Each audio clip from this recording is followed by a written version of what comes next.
But today's topic is about suicide. And that is a very, very touchy subject. I ran out of handouts. If somebody can share one with Betsy, that would be good. No, it's not okay. It's not okay. It's a very, very touchy subject. One in our society we don't like to talk about. We hear that word and we want to back away from it. We don't talk about that, don't know what to say, or I don't know what to do with it. No one likes to discuss the subject of suicide. Everybody fears the subject of suicide. So before we dive into it, I want to ask, is there anyone in the room today, I know there's one, at least one, anyone who has been touched by suicide in their family or loved ones, family, friends? Okay. I'll tell you now, it's more than I anticipated. But then I shouldn't be surprised, because in our society, in the world, it's somewhat prevalent. Particularly as I think society becomes more complex and stressful. So hold on just a minute. I want to revisit this. Good morning.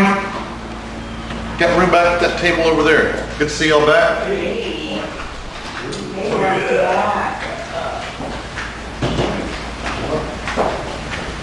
I was just saying, for the folks who just got here, is that we're going to talk about suicide today, and it's a very touchy subject. And I don't know, there's a number of folks in here who have been touched by suicide. If you all have experienced closeness to suicide, family, friends, whatever. Okay, this is a very emotional, heartbreaking subject. It will be painful for us, because it's going to bring back memories. So let's pay attention to one another in here today.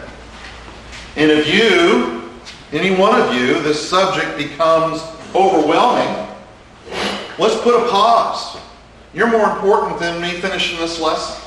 Let's put a pause on it and go, wow, Rick, this brings back bad memories, and I'm real emotional right now, and I need to talk about it.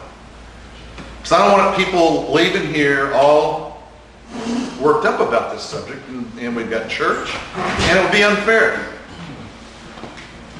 It would be seats back over here. We need to deal with it. Capiche, right? Speak up. Hey, Rick, this is much. Too much. Because it is a hard subject.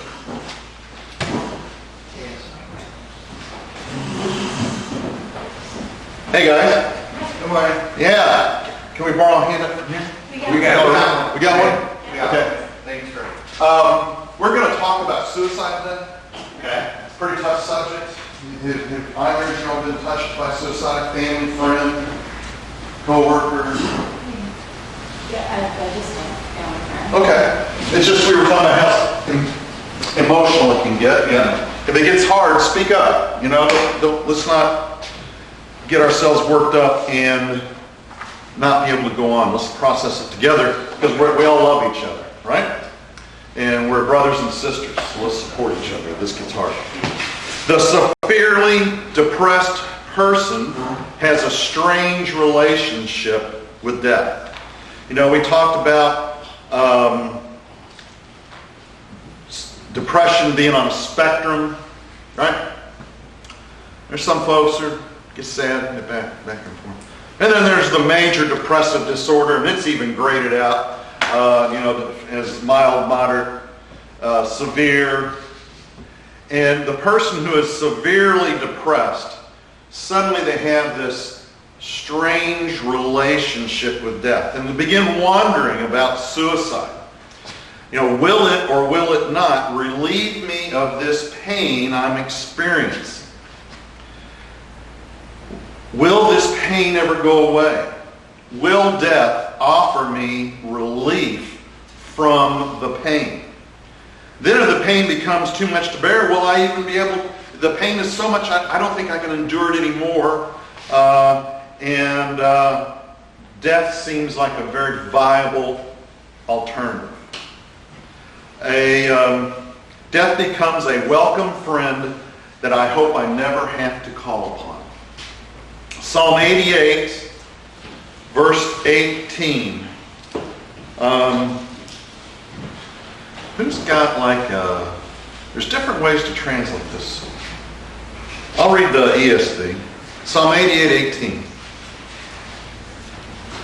You have caused my beloved and my friend to shun me. My companions have become darkness. Who's got a different translation than that? I got NLT.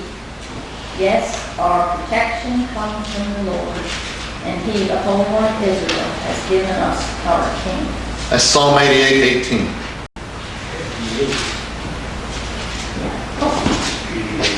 No, it's not. 89. No wonder it doesn't make sense. Go ahead and read it. You have taken away my companions and loved ones. Darkness is my closest friend. Darkness is my closest friend. What's another trend? Anybody got an NASB or King James or? I have one. Thou hast removed lover and friend far from me. My acquaintances are in darkness. Can you imagine what that feels like? The Lord has removed all my... Pardon me, Sam? Yeah, that's 88, 18, right? You did fine, Sam. That's good. Thank you. It didn't sound like what you read. It's okay. Yeah, we're on track. Okay? Can you imagine feeling and experiencing, not on some intellectual level, but experiencing and feeling what the psalmist wrote there, on an emotional level? You have taken all my friends away. You have taken all my friends away. The Simon Garfunkel song that starts out the way her version said. What is it? I thought about naming this lesson that. Because for the psalmist, that is where the comfort's at. My only companions are in darkness. The only thing I have left that can comfort me is in darkness. Can you imagine? I just want us to get a sense, if there's some way you can just come into comfort. That's the severely depressed person goes around every moment of their day. Every moment of their day. Closed in, and my only friend is darkness, death. That's where my comfort will be.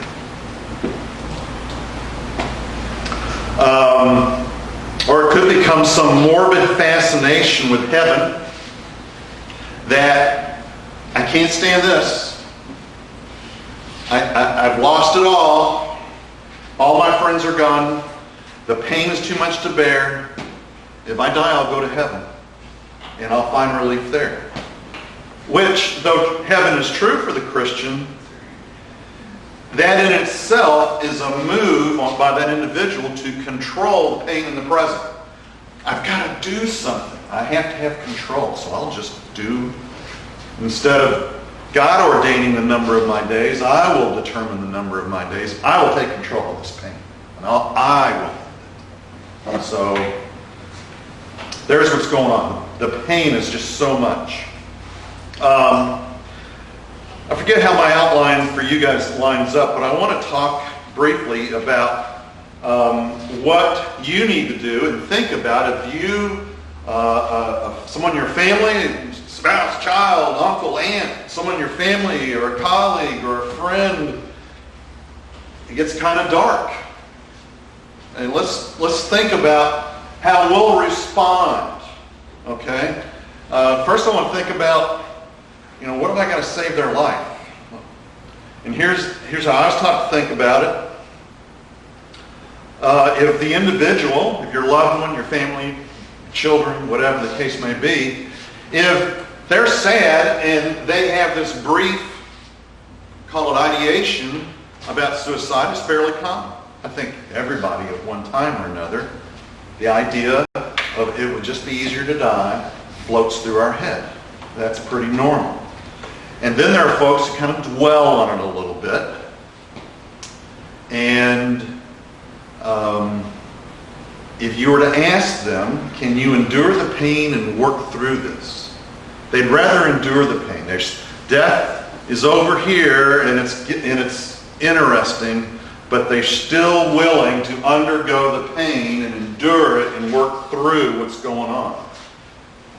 Well, we'll come up with some things to talk about with them here in this lesson today. But if the individual were to say to you words of, no, I can't endure this pain anymore. I've had enough of this. I can't go on. Then you need to be real direct when you're talking to that person. Are you thinking about suicide? Are you thinking about killing yourself? You gotta be. This is no time when you think they're serious. It's no time to mince words and whatever, because it's a scary topic and we don't want to say the suicide word. But that's the very time you got to say to that person, are you considering suicide right now? Right now, are you thinking about it? Well, yes, I am thinking. And then I think I listed on your handout, then there's some key things you can look at. Do they have a plan? I'm going to go home and kill myself. Yes, Rick. This is too much, or that just happened, or we're tired. It's too much. And I'm going to go home and kill myself. Or I'm going to go out to the car, or I'm going to go out to the garage, right? This is what I'm going to do. So there's a plan. I'm going to do this. Do they have the means to do it? What? You say you're going to go to your garage and do this or that. Do you have the hoses? You got a car in there? Because they just turn it on and let it run. Do you have keys to the car? You check all that out. Do you own a gun? I'm going to go hang myself from a raft. Do you have a ladder? I don't know. I mean, ask, do they have the means to complete the act they're talking about doing? Be sure of the time frame. I'm going to go home now and do it. I am going to do it tonight. I'm going to wait for my wife to leave today. As soon as she goes to work is when I'm going to do it. I don't want her to be around. So there you got a plan, means, intent. Plan means time frame. I would tell you, you need to take them to the hospital. They don't want to endure the pain anymore. You all right back there? You okay? Okay. They need to go to the hospital. And you're there. The best way you can show help and love is to say, brother, let me drive you to the hospital. I will walk through that process with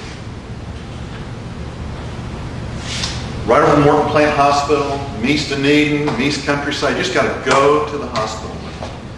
And be up front and direct about what's going on. And they know what to do. It'll be scary. It'll be intense. But your friend, loved one, whomever, will be alive in it. They'll get them through it. You know, we're scared of medicines. We're scared of that whole process there. But I don't think there's a parent who's taken their child there regrets doing it because their child's alive the next day. Okay. Some people will lie to you or not talk about it. There's not much we can do about that.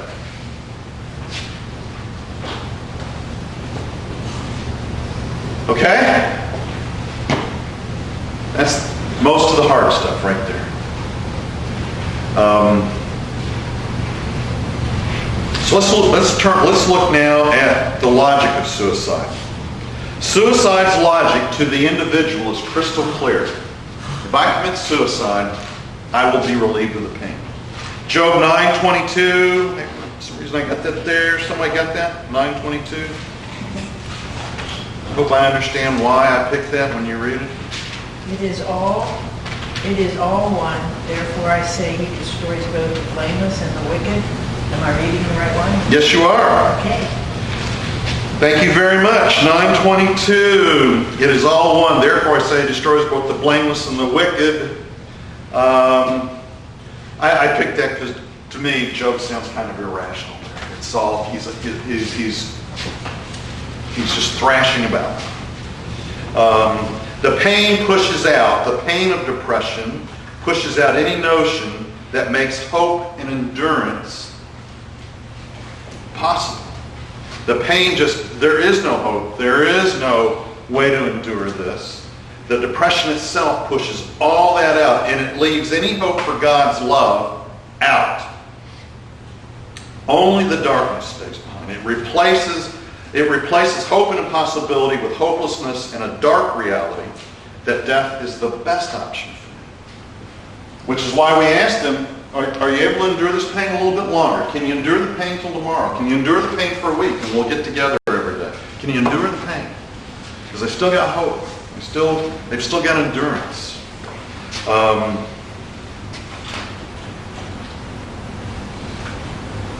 When we talk with folks who are going through this deep, depressive, suicidal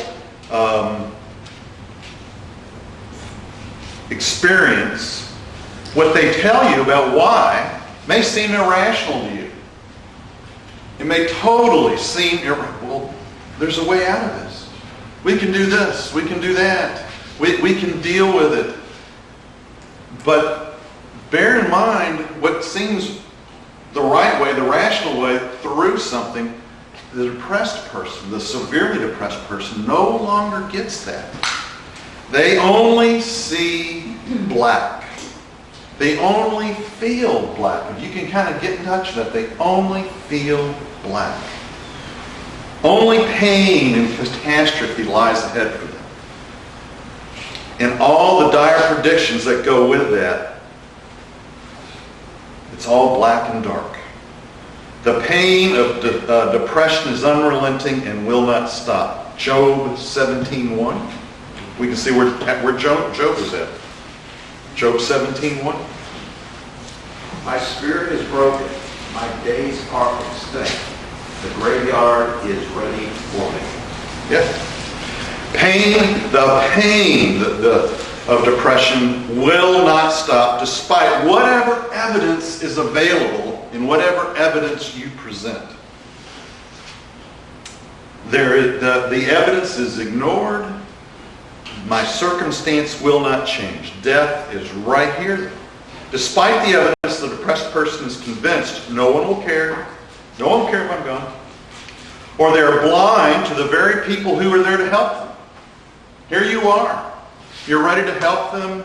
You're sharing your heart to them, with them, and you don't get it kind of stare. They give and if you were to challenge them, well, think of who you're leaving behind. That may register, which is a good sign. You know, if they can get to that, that's a good sign. But quite often, no. I have become a burden to my friends here on earth. My only friend is darkness. The people of my church, my family, my friends, I've become a burden to them. And I don't want to burden them anymore. They don't see that it's carnage that's going to be left behind. They see it as everything's going to be better if I go. It's a horrible place.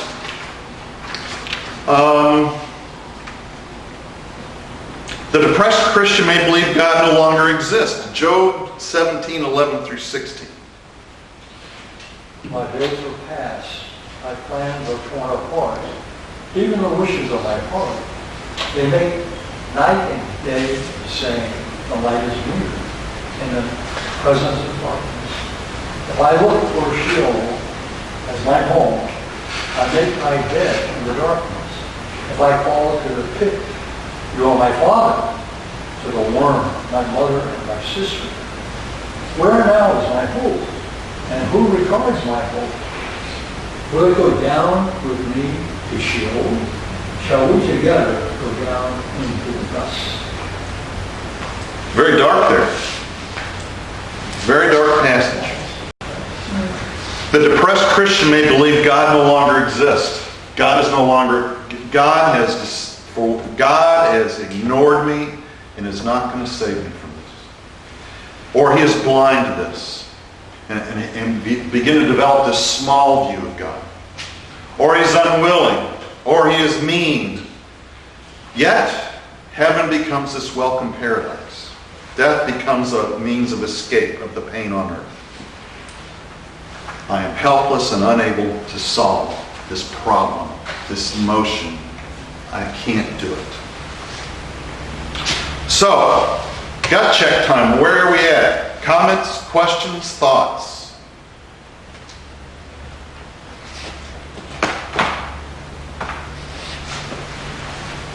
Yeah. One of the very difficult things when you're dealing with somebody like that is they truly believe that that is normal. They don't see themselves as being outside the norm, outside the box, thinking oddly. They think that all those thoughts, everything they're focusing on, is normal. Right.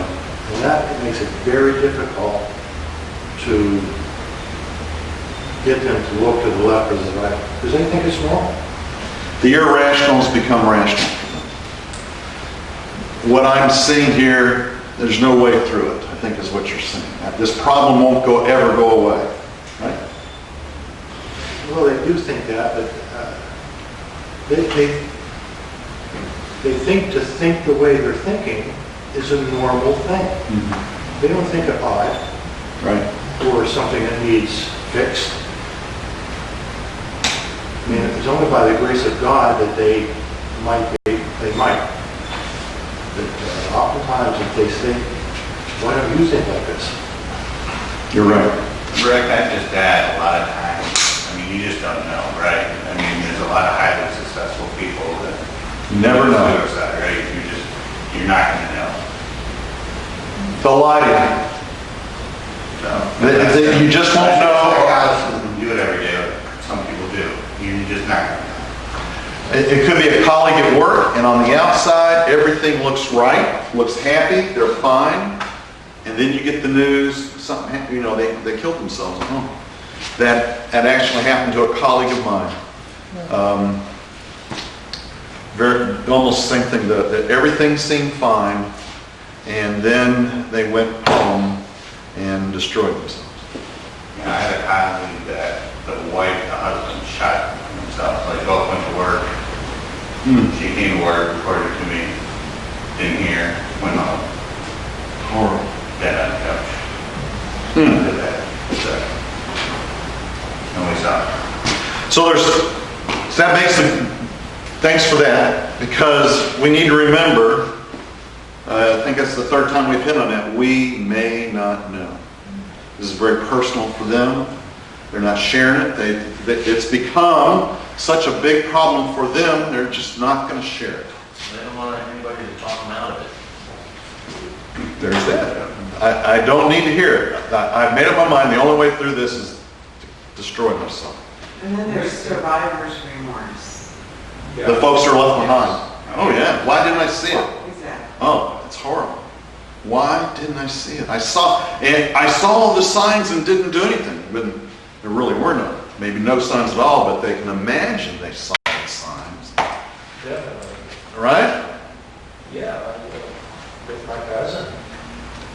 I was thinking about calling him and I didn't. Do I find a problem? I didn't. Don't play that game. Yeah. And you can't take on responsibility for somebody else. No, it can't. Would you say that the people who, at the beginning you talked about things people might say, I don't expect you to have a percentage, how much of that is a plea for help and how much are people talking seriously. I mean, I think you need to take it seriously, no matter what.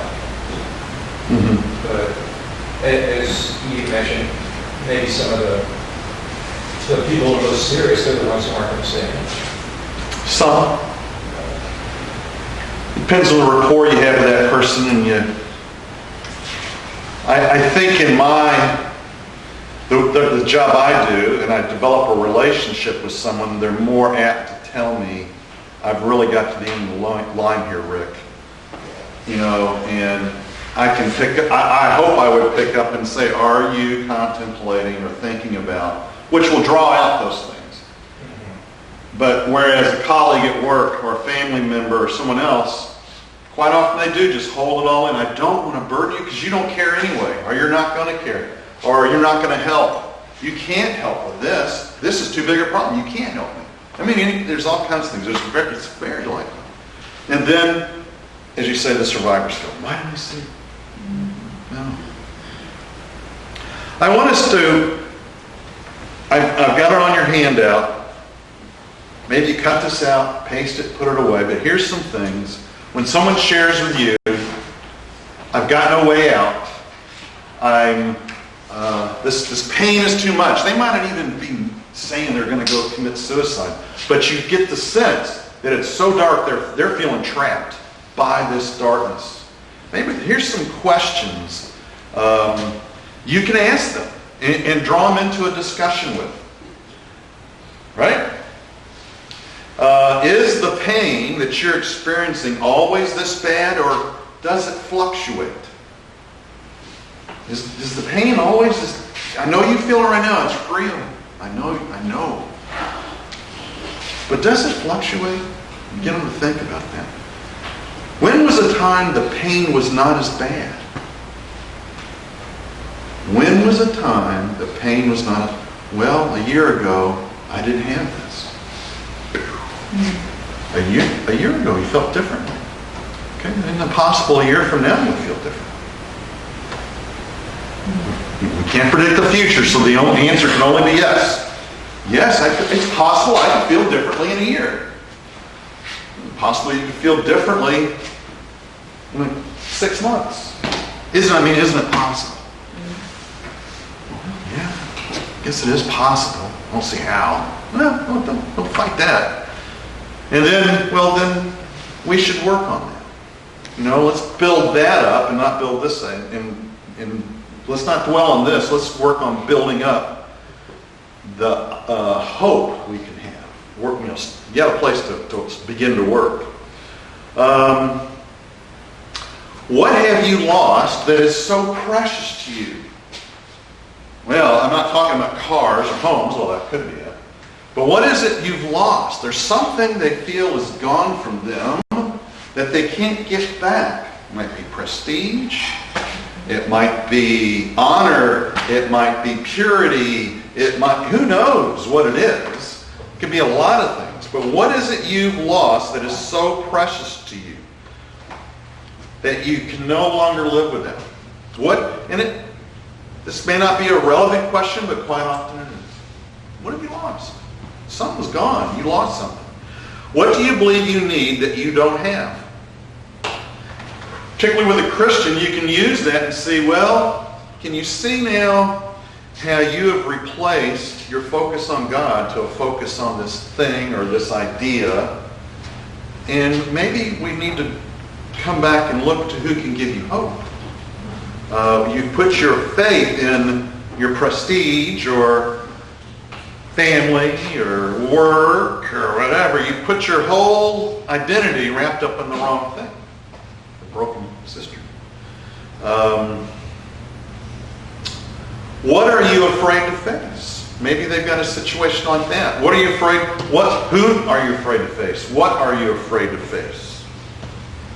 And what is this situation? And it might be, well, I can no longer face the shame of this thing over here that happened years ago. I can no longer face the shame I feel, or the shame I might feel, or the embarrassment I'm going to experience of this. When people, it goes on and on. Shame, embarrassment, and now we've got a place to go with it. But with God, there is grace, there is mercy, there is forgiveness of sin. We've got a place to go, and we can draw them into a discussion. Does the pain have anything to do with another person? Yes. Has to do with this lost lover. Has to do with this lost friend. Has to do with my mother dying. Has to do with whatever. It has to do with a broken relationship. Get that one a lot. It has something, a broken relationship. So then we start talking about, well, should we be talking about forgiveness or being forgiven or reconciliation?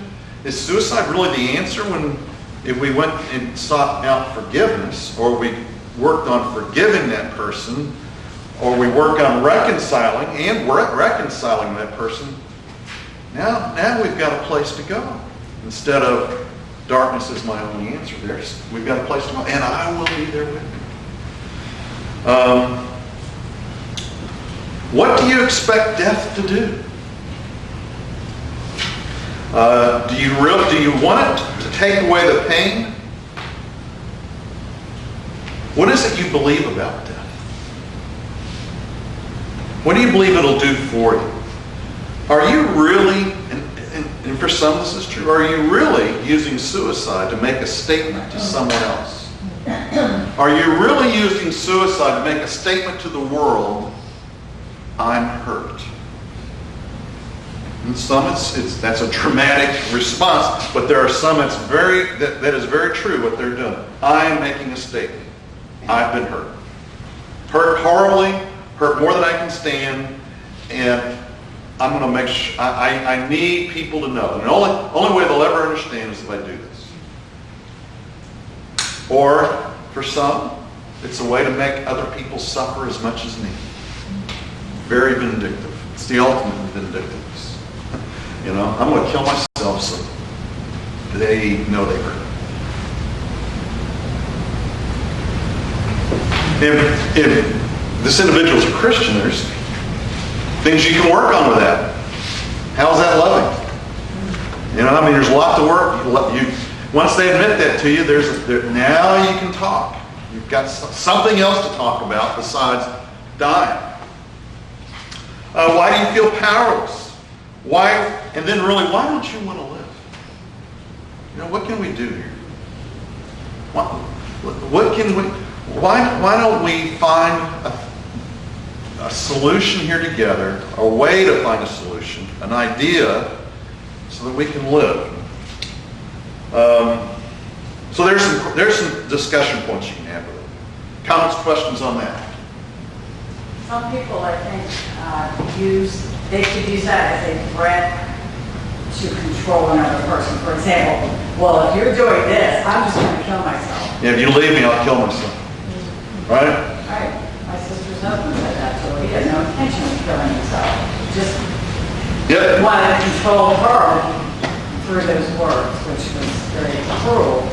It is cruel. And then they do it. If alcohol's involved or whatever, and they do it, well, golly, he told me he would if I left him. I've heard of that. So it's horrible. Next point I want us to make, for us to understand, for helping folks who are suicidal, sometimes the depressed person has forgotten who God is. They're so focused on God's forgotten me, they've kind of lost contact with who God really is. And if they kill themselves, one thing's for sure, they're going to meet God. So here's some questions you can discuss with this person to draw them out. God has become small. God has become unavailable. God is not around. So here's some questions. Who is God? Exodus 34 verses 6 and 7. We got time. Exodus 34 verses 6. I think this is a powerful passage for the person who thinks God is small, God doesn't know what I'm going through. You can ask him, well, who is God? That he doesn't know the situation that you're going through. He can't save you out of the experience that you're going through. Exodus 34 verses 6 and 7. The Lord passed before him and proclaimed, the Lord, the God, merciful and gracious, slow to anger and abounding in steadfast love and faithfulness, keeping steadfast love for thousands, forgiving iniquity and transgression and sin, but who by no means clear guilty, visiting the iniquity of the fathers on the children and on the children's children to the third and fourth generation. God sounds big there, doesn't he? He sounds real big, real powerful, real able to know the situation you're going through. Colossians 1 verses 13 through 20, long passage also. But this is where who is God? Colossians 1, 13 through 20.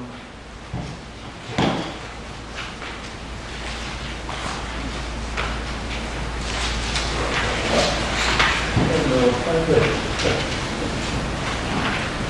Sword drill. He has delivered us from the domain of darkness and transferred us to the kingdom of his beloved Son, in whom we have redemption and forgiveness of sins. He is the image of the invisible God, the firstborn of all creation. For by him all things were created in heaven and on earth, visible and invisible, whether thrones or dominions or rulers or authorities. All things were created through him and for him. And he is before all things, and in him all things are held together. He is the head of the body of the church. He is the beginning of the firstborn from the dead, that in everything he might have preeminence. For in him all the fullness of God was pleased to dwell, and through him to reconcile to himself all things, whether on earth or in heaven, making peace by the blood of Christ. Thank you. Obviously about our Lord, doesn't he sound big there? And able to save. Able to get you through the circumstance or situation that you're in. The person feels like they're boxed in, but what does the Bible say? That God is big, he knows your situation, and he will help you through it. He'll get you through it. He's big. That's the part I want to get. What's another one here? Do you believe he gives grace to endure trials and tribulations? 2 Corinthians 12, 9 through 10. Here's a good discussion point with them. 2 Corinthians 12, 9 through 10. Somebody got that handy?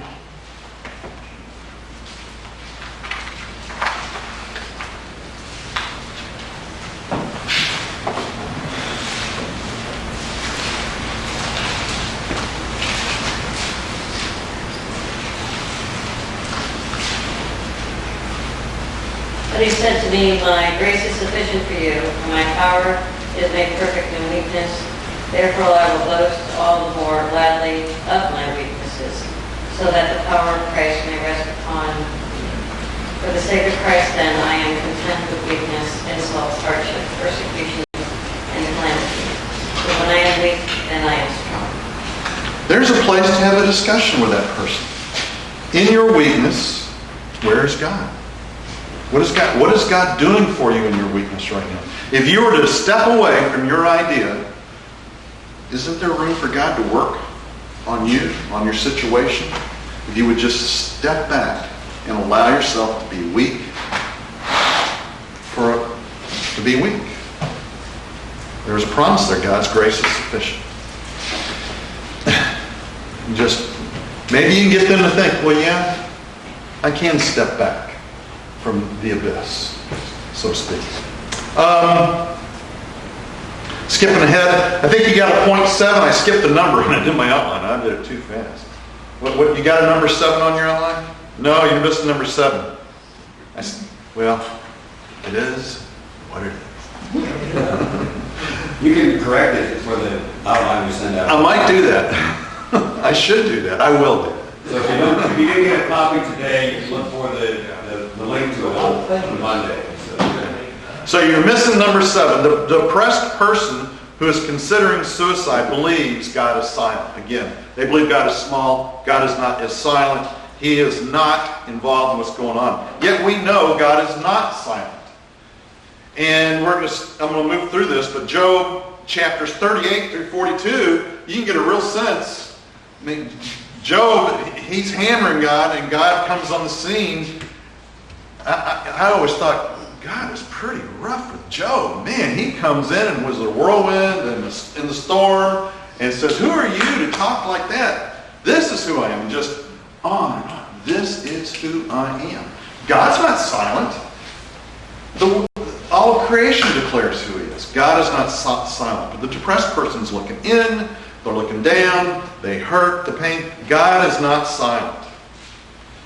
The last point I want to make is when trying to help someone who's considering suicide, there's always the promises of God. I think I believe there's one particular promise.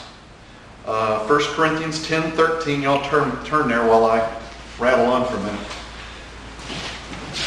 If we can get the person but to look up enough to say, I believe God makes promises and he will keep them. You know, God is big. Yeah, I agree. God is big. Do you believe if God makes a promise, He'll keep it? Well, it couldn't be God if He couldn't keep a promise. 1 Corinthians 10:13. Rich, somebody read that? No? Yeah. No temptation has overtaken you that is not common to man. God is faithful, and He will not let you be tempted beyond your ability, but with the temptation He will also provide the way of escape, that you may be able to endure it. That's a promise that when we are tempted to sin, God will provide a way out. And we've all experienced that. We know on a real level, in our real life, we've been tempted to sin, and we don't want to sin, and God has provided a way out. We all know that firsthand. But this person's forgotten who God is. He's forgotten what grace is. They are lost in their own darkness. But if you can gently get them to agree that God keeps His promises, He will provide a way out for you.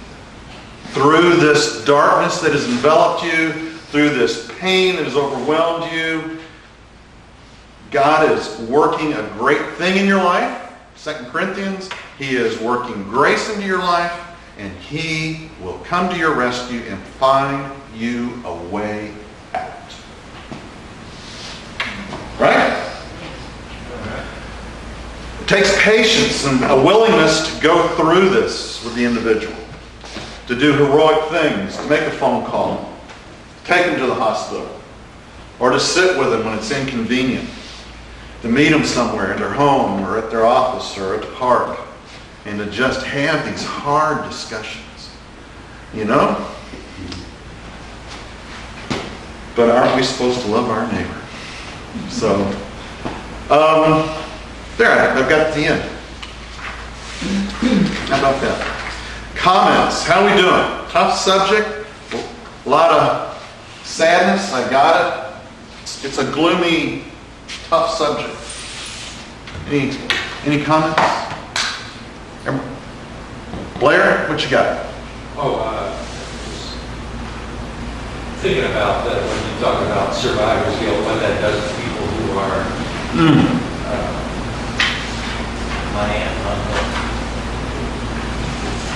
Yeah, I see it. It's weighing on you. You're thinking about I them. never see that again. What I saw in their faces. Thanks for sharing that. Yeah, I remember in high school, there was a student that was always alone, always wearing black. I was like, I really need to be his friend. And then he killed himself. Oh. You know, and even to this day, I'm like, why can't I just go be his friend? Not that it might have made any difference. It sure wouldn't have hurt. And it's a fair question, what if, but you can't dwell on it. You know, we'll never know the answer to it. I guess, and this may, I'm gonna just preface it with like, it may sound mean, but I guess I think it's really weak on that person for the survivors. So it's just a different take when I think of it sometimes. Do you think they were weak? Well, I just think it's an easy answer. Let's put it that way. I don't know, weak, maybe a bad word. Selfish. I'm not gonna get the right word there, but it's and I tell you, it's because you're standing on this side of the darkness. But if the darkness has enveloped you, you see it totally different way. Yeah, I guess that's why it's hard for me. I understand. Well, it is hard. I give it to you, but think about that. That's why it's hard. You're on this side of the darkness and have hope, but they have been enveloped, and darkness is their only friend. Pain is their only experience. That's huge.